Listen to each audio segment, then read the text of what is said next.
on to the next question.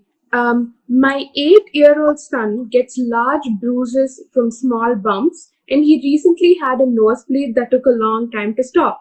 The doctor mentioned testing for hemophilia. How serious is this, and what kind of treatment would he need?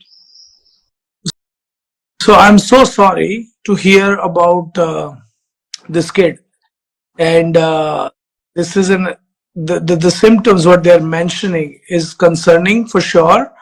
Large bruises and multiple episodes of nosebleeds. This might indicate that the patient has some potential issues with the clotting or bleeding system, which could be related to platelets, and patients have low platelet count, which is very important cells to stop the bleeding. It could also mean that the patients may have low clotting factors like factor 8 or factor 9, which is the deficiencies of which is called hemophilia, which is a blood disorder. So in this kind of presentation, it's very important to understand if there is a family history of hemophilia in this patient's relatives. And if so, then for sure they need to be tested right away.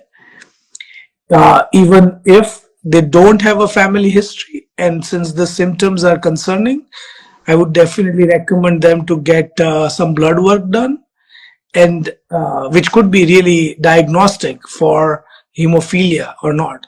It is very important to diagnose this kind of blood disorder to really help manage the symptoms.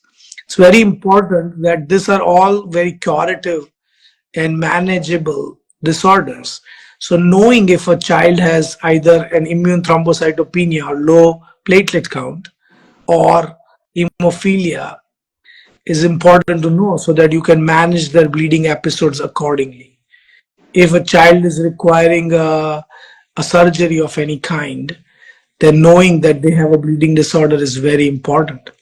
Also, if they have a bleeding and it's not stopping, then you can intervene and give a particular medications to stop the bleeding. So it's very important for this particular kid in the vignette to get tested for other blood disorders, bleeding disorders. Mhm.